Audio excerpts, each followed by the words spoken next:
ہم اکثر کہتے ہیں نا، میرا دل مطمئن ہے یا دل میں ایک عجیب سی بے چینی ہے، لیکن کبھی سوچا ہے کہ یہ احساسات، یہ فیلنگز کیا واقعی ہمارے جسمانی دل سے آتی ہیں یا پھر اس کے پیچھے کوئی گہری، کوئی روحانی حقیقت چھپی ہوئی ہے؟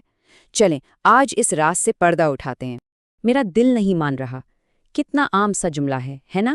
ہم اسے اپنی چھٹی حس یا گٹ فیلنگ کہہ کر استعمال کر لیتے ہیں، لیکن یہ احساس اصل میں آتا کہاں سے ہے؟ آپ یوں سمجھیں کہ اس چھوٹی سی بات کے پیچھے ایک پورا روحانی نظام کام کر رہا ہے، اور آج ہم اسی نظام کو سمجھیں گے۔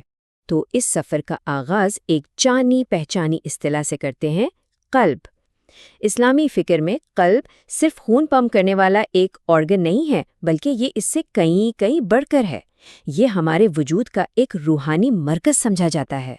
اور پتہ ہے سب سے دلچسپ بات کیا ہے؟ اب تو جدید سائنس بھی آہستہ آہستہ اس روحانی نقطہ نظر کو ماننے لگی ہے۔ پہلے سائنس دل کو صرف ایک پمپ سمجھتی تھی بس، لیکن اب وہ بھی تسلیم کرتی ہے کہ نہیں، دل کا ہمارے جذبات اور احساسات سے ایک بہت گہرا تعلق ہے۔ اسلامی تعلیمات میں قلب کو حتمی فیصلہ ساز کی حیثیت حاصل ہے، یعنی دماغ آپ کو منطق پیش کرتا ہے، دلیلیں دیتا ہے، لیکن کسی بات پر ایمان لانے یا اسے پوری طرح رد کرنے کا آخری اختیار قلب کے پاس ہے۔ اور شاید اسی لیے جب دل مطمئن نہیں ہوتا تو پھر کوئی بھی دلیل کام نہیں آتی۔ تو یہاں ایک بہت اہم سوال پیدا ہوتا ہے کہ بھئی اگر قبولیت کا آخری فیصلہ دل نے ہی کرنا ہے تو وہ کون سی طاقت ہے جو خود دل کی رہنمائی کرتی ہے؟ دل آخر اپنا فیصلہ کس بنیاد پر کرتا ہے؟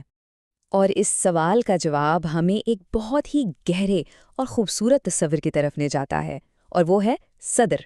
یہی وہ نقطہ ہے، وہ آہا مومنٹ ہے جہاں ساری تصویر ایک دم واضح ہو جاتی ہے۔ تو یہ صدر آخر ہے کیا؟ دیکھیں، یہ ہمارے اندر وہ روحانی مقام ہے، وہ جگہ ہے جہاں ہماری روح قیام کرتی ہے۔ یہ بہت اہم ہے کہ اسے جسمانی دل یعنی قلب سے الگ سمجھا جائے۔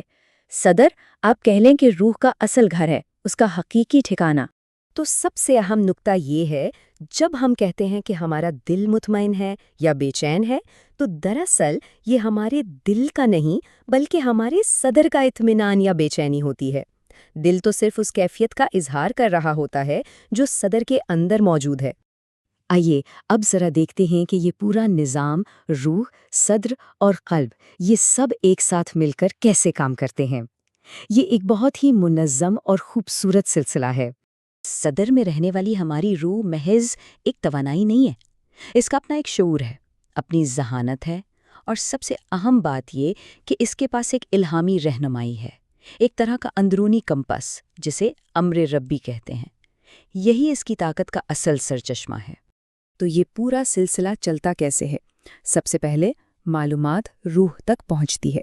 روح اسے اپنے اسی خدائی علم یعنی امر ربی کی کسوٹی پر پرکھتی ہے۔